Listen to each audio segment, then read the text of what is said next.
Eating and drinking are at the center of life and packed with significance way beyond the idea of nutrition. And anything that important is a fit subject for an artist.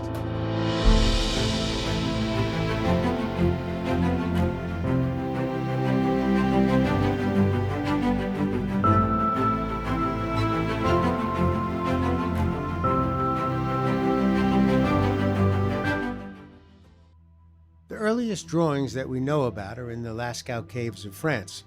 They date back over 30,000 years and illustrate hunters going out for meat. Where's the beef has always been an important question.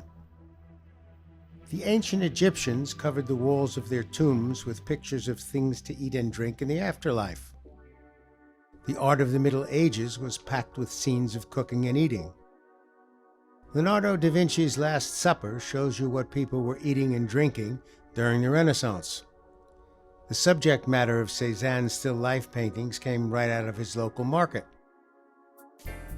And since the middle of the 1800s, things to eat and drink have been in photographs. This program looks at some of the great food-related photographs and explains why the photographs are important from an artistic viewpoint. Jeff Rosenheim is a curator in the Department of Photographs at the Metropolitan Museum of Art in New York City and a leading figure in the world of photography. Andy Smith is the editor of the Oxford Encyclopedia of Food and Drink in America and the author of more than 300 articles on the subject of eating and drinking. Catherine Howard Ormland has a degree in fine art from New York University in photography. Her dissertation at Sotheby's Institute of Art dealt with the use of food as a medium for contemporary art. And I'm here for the hamburger, and because I promised to pick up the check. Speaking of the hamburger, one of the great pictures that we have in the history of American photography is this Philippe Halsman study of Marilyn Monroe at the beginning of her career. It was made somewhere outside of Los Angeles for a Life magazine picture story. Marilyn Monroe in this soft-top convertible at the diner. It just tells us about the many pleasures of American culture. Halsman was born in Latvia, came to the States in 1940, and he was beloved by art directors everywhere because of his bold style and his understanding of the psychological moment. He was on the cover of Life and Look and Esquire and Saturday Evening Post many, many times, and he seemed to be able to communicate with his subjects. And he understood how to make a picture that sells eroticism and desire. It's a wonderful photograph with a number of different culinary symbols in it. At the center of it, you have the hamburger. And the hamburger, of course, starts off as a street food, and as the automobiles began to clog the inner city streets, the street had to move on to the sidewalk. The hamburger vendors needed to move to more permanent facilities, and one of the places that they moved to was the drive-in. Created the drive-in in the 1920s to help feed people who were traveling from city to city on Route 66. It's a picture that's trying to sell a budding star, and that's Marilyn Monroe. She'd done Asphalt Jungle, and she's about to do Gentlemen Prefer Blondes. And this is a picture that is going to be used to market a new star in the firmament of the country. It's about the gaze, and it's a very sexual photograph, and it's very appealing to men. But something that is interesting is that she's sitting in the driver's seat, which puts her in a position of power, or at least more power than if she were not driving the car herself.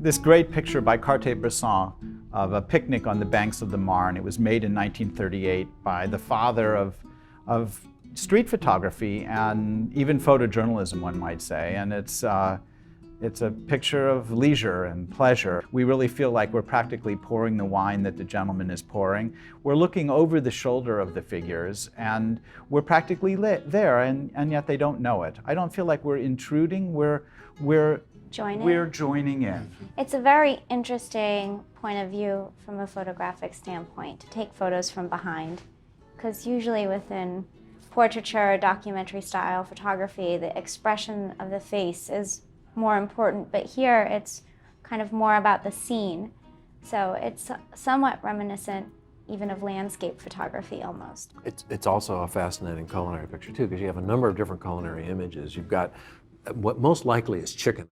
You've got a bottle of wine here, and so they're enjoying themselves thoroughly. You've got knives and forks and plates on this, and you've got relatively heavy-set Frenchmen.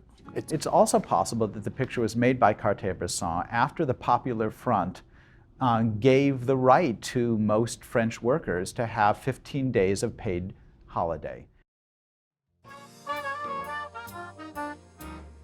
We've got a great picture of the inside of an automat in New York City. It was made just blocks from right where we're sitting. It's a picture made during a project by Bernice Abbott, who was most well known for her studies of the fabric of New York City during the Depression. It was made for the Federal Art Project, and we're looking at the inside of a restaurant where there are no waiters, where there are no menus per se, but there's often great food and coffee. You walked up to these people and you gave them your dollars and they gave you nickels, and you took your fistful of nickels and you put it in this machine, and then the food came out. You had no idea of who cooked it, and then you left. This is a perfect reflection of food in the Depression, where people didn't have any money and it was very impersonal. This is the most impersonal way of eating. So you just do it with a machine. You don't have to deal with any human being. But as soon as the Depression was over and World War II was over, they began to decline, and by the 60s and 70s, most of them had gone out of business, and in the end, they were sold to Burger King.